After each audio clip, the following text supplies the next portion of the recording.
자, 오늘 주님께서 주신 말씀 누가복음 22장 24절로부터 30절까지 말씀입니다. 제가 읽도록 하겠습니다.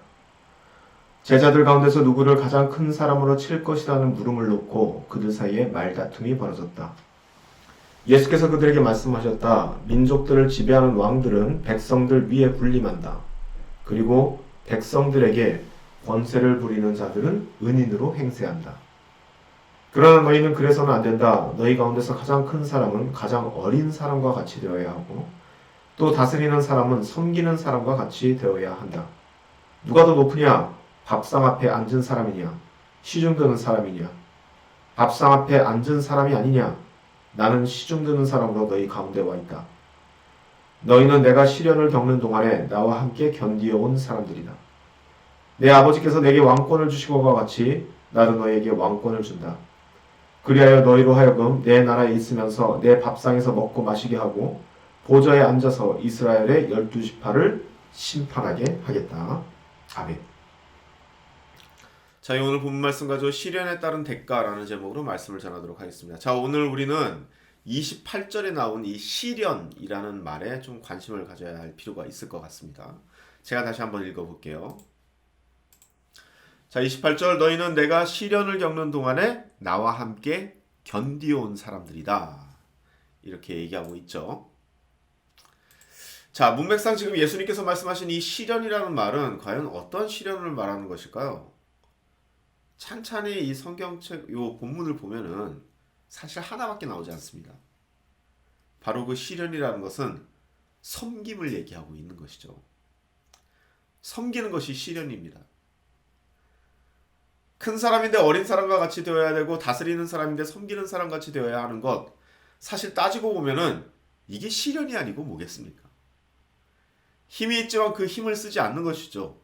권력이 있지만 그 권력을 땅바닥에 버리는 것 같은 정말 시련 중에 시련이죠. 마치 토끼가 파놓은 굴에 맞지도 않는 몸을 막 우겨넣는 것 같은 그러한 기분이겠죠.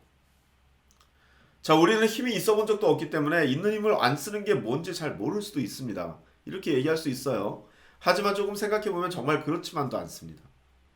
이 세상의 권력자들 앞에서는 힘이 없었을 줄 모르지만 아무리 낮고 낮은 자리에 있는 사람일지라도 기세를 부릴 수 있는 대상은 꼭 있습니다. 이 사람한테 기세를 부릴 수 없으면은 돌멩이라도 발로 차는 게 우리죠. 돌멩이가 무슨 죄가 있다고 발로 차겠습니까? 돌멩이니까 그냥 그렇게 발로 차이는 것이죠. 뭐 사람을 돌멩이쯤으로 보는 이 권세 부리는 자들이 우리를 차죠. 그리고 우리도 돌멩이쯤으로 생각하는 대상을 발로 찹니다. 정 없으면은 정말 돌멩이를 발로 찰 수도 있고요. 종로에서 뺨 맞고 한강에서 눈 흘긴다고 하죠. 우리는 그렇게 이 세상에서 그렇게 얻어 터지고 와서 아내에게 눈을 기고 남편에게 눈을 기고 자식들에게 호통치고 이 작은 교회 목사에게 그리고 작은 교회 사모에게 엉뚱한 컴플레인을 늘어놓고, 죄송합니다. 제가 감정이입을 좀 했네요. 근데 여러분, 제가 목사나 사모 이야기를 조금 더 진행해 보도록 하겠습니다. 이 불합리하고 불공평한 이 기울어진 운동장을 가지고 있는 이 세상에서요, 여러분, 일이 잘 안 풀리면은 세상에 컴플레인 하면 되는 겁니다, 원래. 그쵸?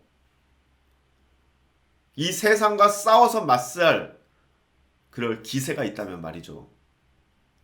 괜히 교회에 와서 목사 네가 기도를 열심히 안 해서 이렇게 된 것 아니냐, 목사가 영역이 딸리니까 이런 어려움들을 성도들이 겪는 것 아니냐, 이러시면 곤란합니다. 사실 그런 말 좀 치사하지 않습니까? 우리 지체들이 그런 말 한다는 말 아니에요. 그런 말 하는 분들은 저기 다른 교회에 계시고, 그리고 저희 교회에 있다고 해도 예전역에 다 나갔습니다. 하지만 여러분, 아직 남은 부분은 있죠. 저한테는 더 이상 안 하죠. 저희 아내한테도 안 하고요. 그런데 아직 우리에게는요, 저와 저희 집사람에게는 안 해도 하나님에게는 하는 사람들이 있을 수 있다는 겁니다. 왜 세상에서 얻어 터진 걸 교회에 와서 하나님한테 와서 따질까요? 이것도 치사한 것 아닙니까? 따지는 것까지는 좋습니다. 얻어터지고 와서 결국 당신이 한 게 뭐 있냐? 아버지라면서 왜 보고만 있느냐? 희망 고문하는 거 아니냐? 결국 이 당신 없는 거 아니야? 뭐 이런 프로세싱을 가지고 있다면은 하나님을 몰라도 너무 모르는 겁니다. 이 하나님은 드라마에서 나옴직한 그런 정말 성질 급하고 이 불같이 화내는 그런 아버지가 아닙니다. 아이들이 학교에서 누구에게 얻어터졌다고 학교로 달려 들어가서 뭐 때린 놈 나와, 뭐 선생 나와 그렇게 말하는 그런 아버지가 아니라는 겁니다. 그렇다고 자신들의 자녀들이 당하는 걸 보고서도 못 본 채 하는 그런 쫄보 아빠도 아니죠. 사람 중에 하나님에게 비교할 수 있는 아버지상이 과연 있기나 하겠냐마는 만약에 그런 사람이 있다면요. 아마 이런 사람일 겁니다. 제가 한번 예를 한번 들어볼게요. 예를 드는 겁니다, 여러분. 자기 아들이 학폭 피해자가 되었습니다. 학폭이요. 그 소식을 이 아버지가 전에 들은 거예요. 그래서 그 아버지가 그 소식을 딱 듣자마자 어디에다가 전화를 합니다. 용역업체에 전화를 하죠.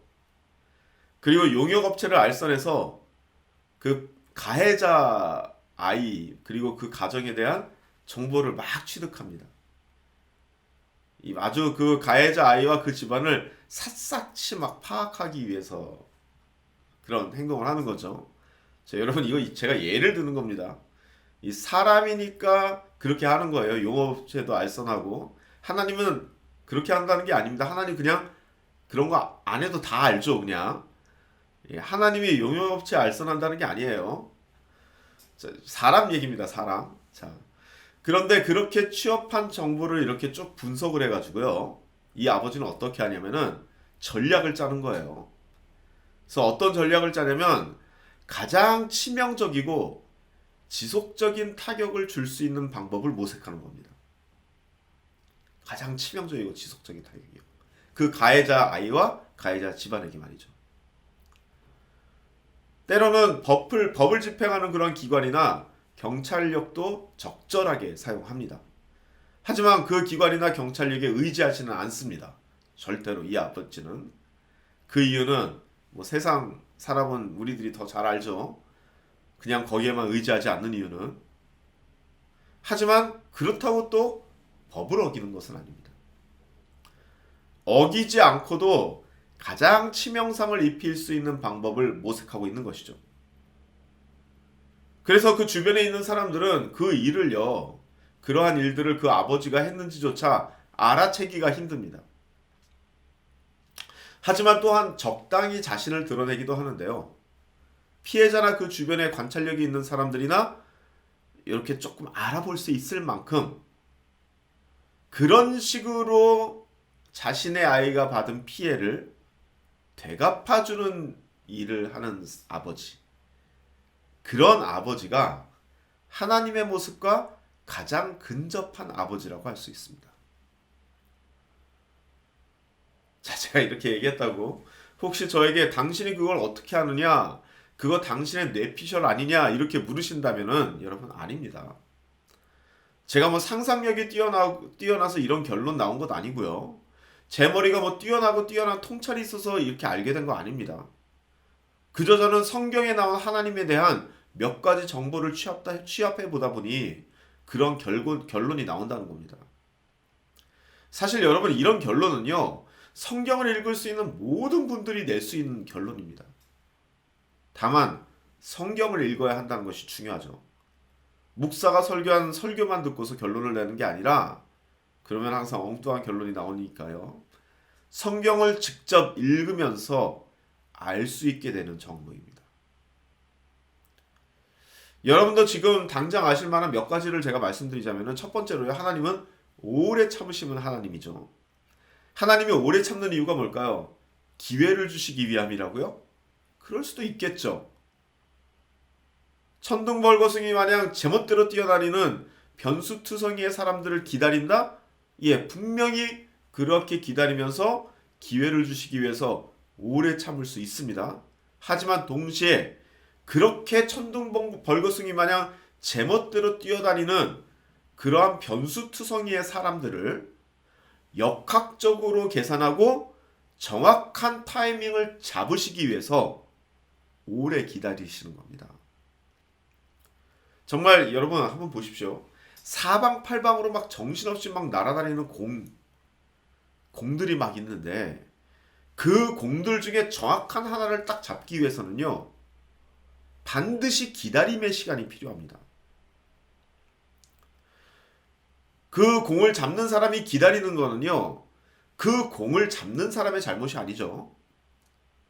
정말 사방팔방으로 지멋대로 튀어다니는 그러한 공의 잘못이죠. 하나님은 그런 식으로 정확한 타이밍을 위해서 오래 참으십니다. 성경에 나오는 얘기들이에요. 그리고 두 번째로는요, 은밀하게 일하시는 하나님이기 때문에 그렇습니다. 하나님께서 은밀한 이유는 큰 그림을 그리고 일하시기 때문에 은밀합니다.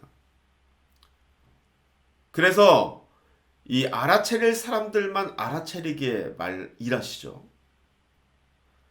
내로한 이러한 시야각을 가지고 있는 사람들은 그게 하나님이 했는지 안 했는지 알지도 못하고 사실 관심도 없습니다. 자, 이러한 기준으로 성경에 나오는 인물들을 두 부류로 분류할 수 있는데요. 첫 번째, 와이드한 시선으로 하나님의 일을 보는 사람이 있고요. 두 번째로 굉장히 내로우한 시선으로 하나님의 일을 도통 보지 못하는 사람이 있습니다. 그리고 여기서 한 번 더 세분화할 수 있는데요.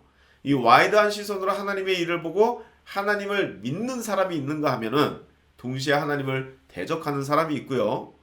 내로우한 시선으로 하나님의 일을 절대로 보지 못하는데 하나님의 적극적인 개입으로 하나님을 믿게 되는 사람이 있고요. 결국 끝까지 하나님을 보지 못하는 사람, 이렇게 또 나눠집니다. 총 4부류 정도로 나눠질 수 있는데요. 자세한 이야기는 다음 시간에 하도록 하겠습니다. 자, 그리고 마지막으로 세 번째로요. 이 세 번째가 사실 오늘 본문과 관련이 있을 텐데, 이 세 번째가 오래 참으시지만 끝까지 참지는 않으시기 때문입니다. 결국 하나님은 심판이라는 것을 하신다는 겁니다.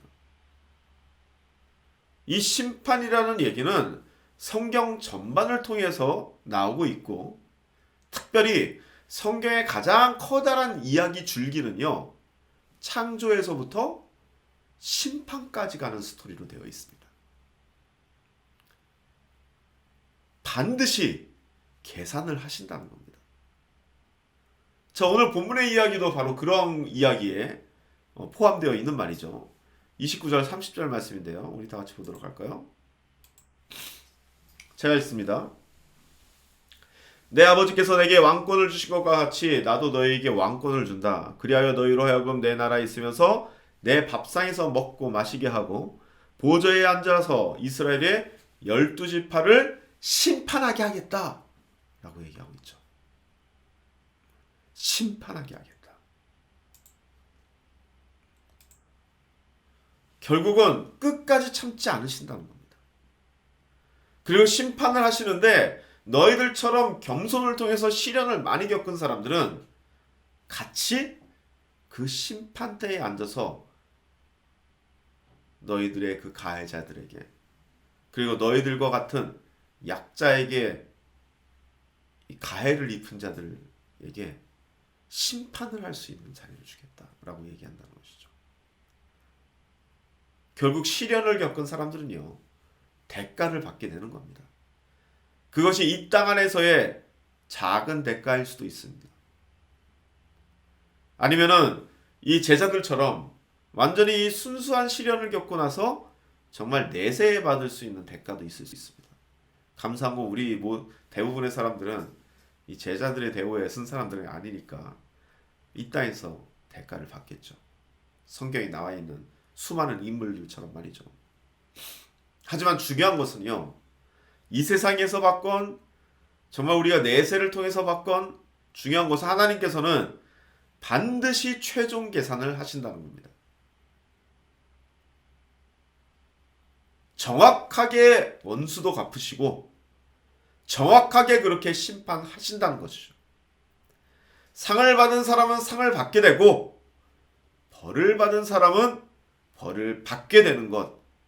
이것이 바로 우리 아버지이신 하나님의 성격이고 그가 일하시는 방법이라는 겁니다. 자, 말씀을 정리하겠습니다. 가끔 보면은 요즘 이 많은 성도들 중에 크리스천 중에 하나님을 정말 무슨 절대 이 사랑의 아이콘으로 생각하시는 분들이 있는 것 같습니다. 그리고 사실 그런 것들이 이 교회 안에서 주류이기도 합니다. 그래서 저처럼 이렇게 성질이 그렇게 좋지 않은 사람들은 그러한 하나님을 믿는 교회를 보면서 굉장히 위선적인 사람들이라고 생각하죠.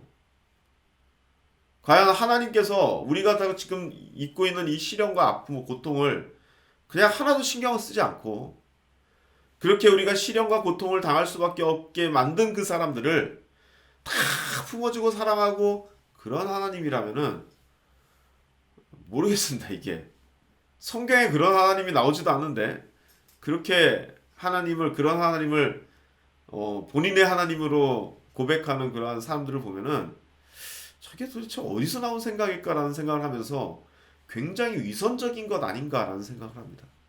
특별히 그런 사람일수록 이 교회에 약간 이 아웃사이더 같은 사람들을 정죄하는 그 이상한 버릇들을 가지고 있거든요. 모르겠습니다. 그것이 성경에 나온 하나님은 분명히 아닙니다. 본인들이 만든 하나님이겠죠.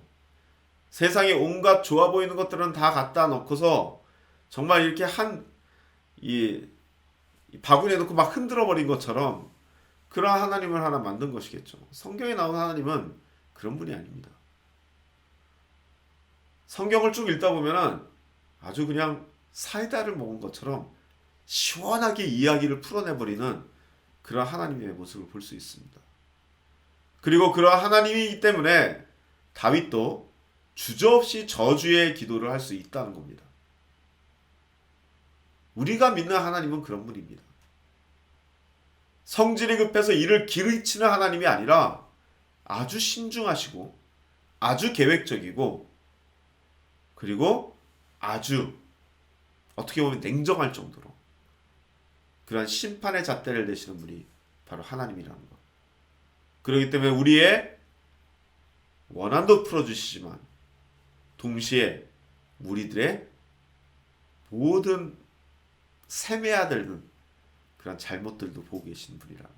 물론 많은 부분에 있어서 그 부분은 상세가 되지만 말이죠. 왜 저 사람이 저렇게 할 수밖에 없는지에 대해서도 다 알고 계시는 분이시니까 우리가 믿고 있는 하나님이 바로 그런 분이라는 것을 믿고서 정말 우리가 받을 그 시련에 대한 대가는 무엇인지 생각해 볼 수 있는 저와 여러분이 되시기를 간절히 소망합니다. 기도하시겠습니다. 아버지 하나님, 주님께서는 분명히 사랑의 하나님이시지만 성경 안에서 얘기하시는 그 사랑, 우리가 생각하는 사랑이 아닌 하나님이 말씀하신 그 사랑의 하나님이시리라 저희들은 그렇게 믿습니다. 우리가 평소에 얘기하는 그러한 사랑과 성경에 나온 사랑은 판이하게 다릅니다.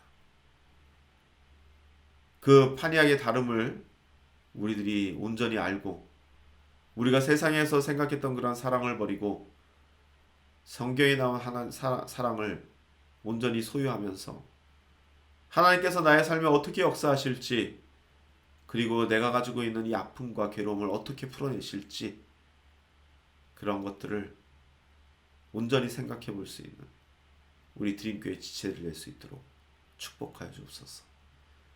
그래서 그 시련에 따른 대가 때문에 이 땅에서 시련을 당하더라도 너무 억울해하지 않을 수 있는 우리들이 될 수 있도록 인도하여 주옵소서.